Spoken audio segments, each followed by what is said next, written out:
Hey guys, welcome back. Today's video is going to be another muzzle brake test because for some reason I am a collector of muzzle devices. I have 4 over there, plus the one in my hand that I'm not currently using for PRS, plus another 2 that I've sold to someone else just because, well, they liked it better than I did. So today's victim, so to speak, is the DemiGod Precision 4-port brake by Corson Piper. Now, this brake is very interesting in its design. I've been watching Corson shoot this brake for quite some time now, and Corson is an incredible shooter. So the question is it the man or the brake? Let's find out. Before we go any further, I need to be very clear with you. Muzzle brake testing, especially the way I do it, is extremely subjective. It's about how it feels to you. What I like may not be what you like, and what you like probably isn't what I like, because that's just the way people are. We all have our own favorite things we like and things we don't like. Corson has designed specifically this brake in order to deal with some of the problems for high volume shooters. He says if you shoot a lot, you're going to like this brake. And I shoot a lot, so why not? Let's go give it a try. So before we get to actually shooting it, let's take a look at the design real quick. I'll try to get some close-ups for you, but I doubt that's going to work out because of the nature of the lighting.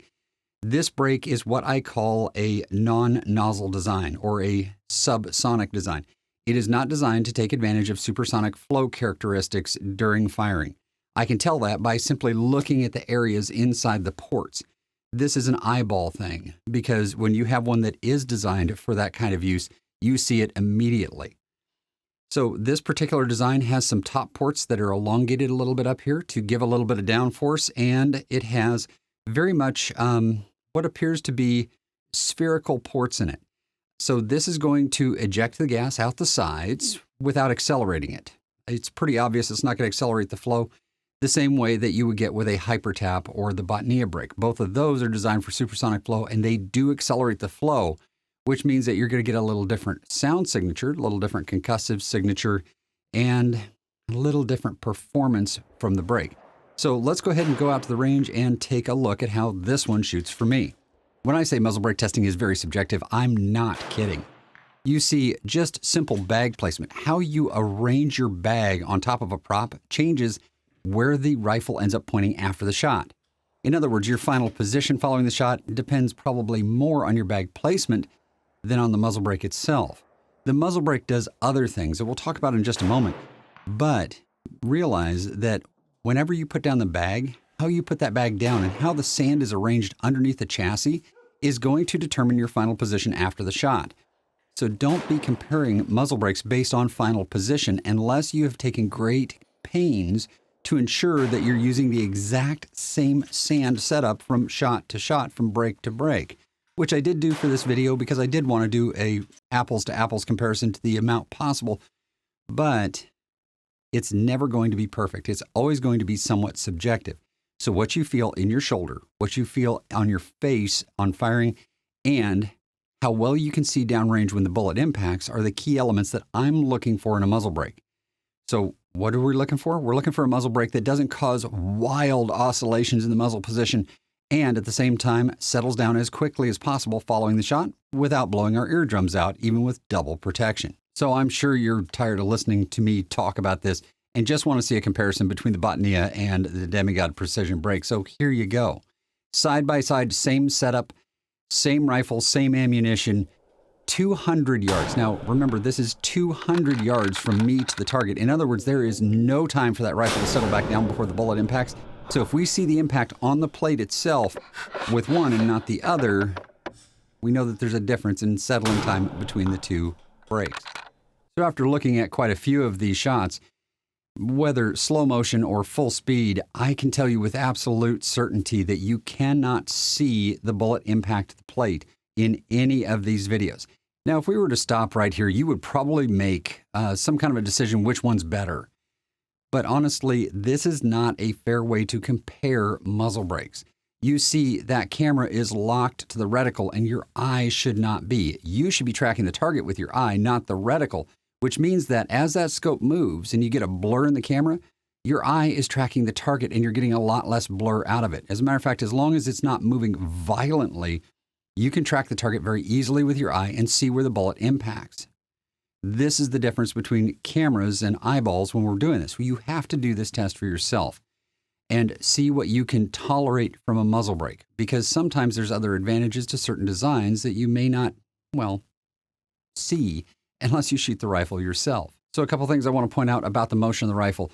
The DemiGod Precision moves a little bit more upward initially, and you can see that downforce from the gases ejecting out the top, moving it back down. That's what these U-shaped hooks are from in this blurred image.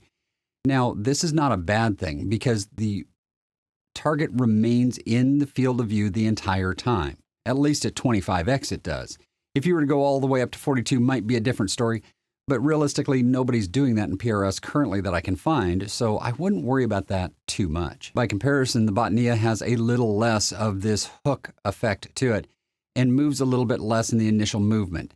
Now, all of this is subject to my position behind the rifle and the sand underneath the rifle, so be aware that you may get a different motion than what I do.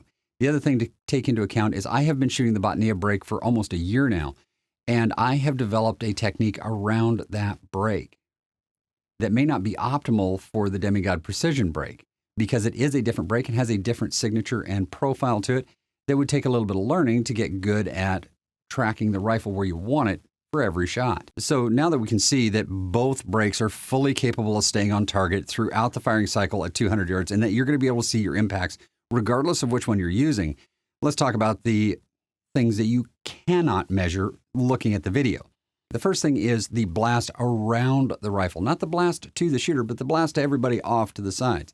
If you look at this string off to my right-hand side as I'm firing this shot, you can see very clearly that this string moves differently between the two brakes. The DemiGod kind of puts a puff, a spherical area of high-pressure gas around the muzzle brake, and it tosses the string in kind of a lazy fashion.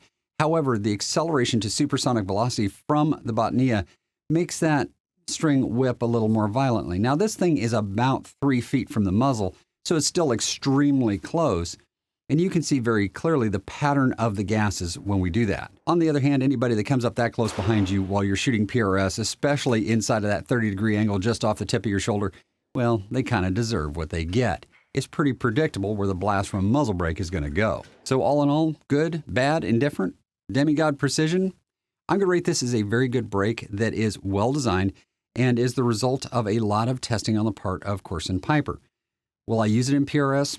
Probably not, because I already have the Botnias. But at 1/3 the price, I would recommend that new shooters look at this as an option for equipping their very first PRS rifle. And for advanced competitors that aren't wanting to deal with the high blasts of the supersonic nozzle-designed brakes. So guys, until next time, shoot straight, test a lot of brakes before you decide which one is the right one for your application because they all behave differently. And I'll see you in the next video.